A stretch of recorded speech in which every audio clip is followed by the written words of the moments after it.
شروع اللہ کے نام سے جو بڑا مہربان اور نہایت رحم والا ہے۔ مرد کی دی گئی عزت ہی محبت ہوتی ہے۔ شوہر دنیا کا سب سے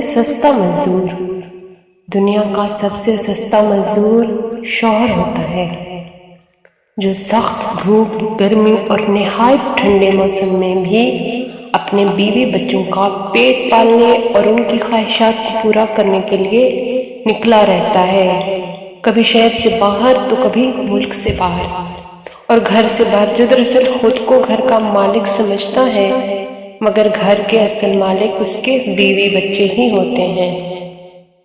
شوہر کو اپنی بیوی کے لیے اتنا اچھا ہونا چاہیے کہ بیوی دعا کرے کہ میری بیٹی کو بھی آپ جیسا ہمسفر ملے۔ وہی مرد نایاب ہوتے ہیں جو غصے میں بھی عورت سے بات کرنے میں تہذیب نہیں بھولتے۔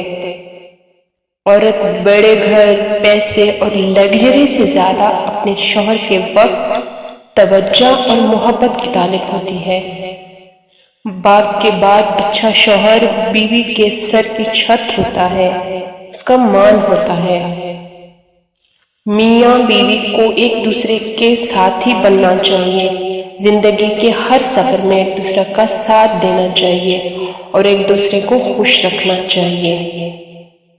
اگر آپ صحیح ہیں تو کچھ بھی ثابت کرنے کی ضرورت نہیں، بس صحیح بنے رہیں، وقت خود گواہی دے گا۔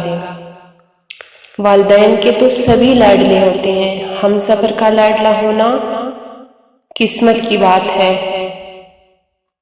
بیوی جب اپنے مسائل شوہر کو بتاتی ہے تو اس کا یہ مطلب نہیں ہوتا وہ شکایت کر رہی ہے، بلکہ وہ آپ پر اعتماد کرتی ہے۔ شوہر اور بیوی کا رشتہ ایسا ہوتا ہے جس میں ایک ہی شخص سے کئی بار نفرت ہوتی ہے اور ایک ہی شخص سے کئی بار محبت ہو جاتی ہے۔ کتنی خوبصورت ہو جاتی ہے نا زندگی جب دوست، محبت اور ہم سفر ایک ہی انسان ہو۔ گھر سے باہر جاتے ہوئے بیوی کو بتا کر جانا بیوی کی غلامی نہیں، بلکہ بیوی کی فکر اور پریشانی کو کم کرنا ہے۔ مرد کو بیوی سے بڑھ کر سمجھنے والا کوئی نہیں۔ وقت اور بیوی تنگ تو کرتی ہیں، لیکن جب ساتھ دیتی ہیں تو زندگی بدل دیتی ہیں۔ بیوی اپنے شوہر سے اس وقت تک لڑتی یا ضد کرتی ہے جب تک اس سے پیار کی امید ہوتی ہے۔ جب وہ امید ختم ہو جاتی ہے تو وہ لڑنا اور ضد کرنا بند کر دیتی ہے۔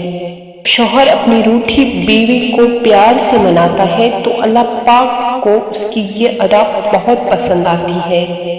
بیوی ناراض ہو کر شوہر سے بولنا چھوڑ بھی دے، مگر شوہر سے محبت کرنا، فکر کرنا پھر بھی نہیں چھوڑتی۔ میاں بیوی کا رشتہ لباس کا ہے، دونوں کو ایک دوسرے کے لیے لباس قرار دیا ہے، جو نہ صرف شان اور عزت بڑھانے کا باعث ہے بلکہ سکون اور عیب چھپانے کا باعث بھی ہے۔ کسی سے محبت کرو تو اسے پاکیزہ رکھو، تاکہ خدا بھی دیکھ کے کن فیکون کہہ دے۔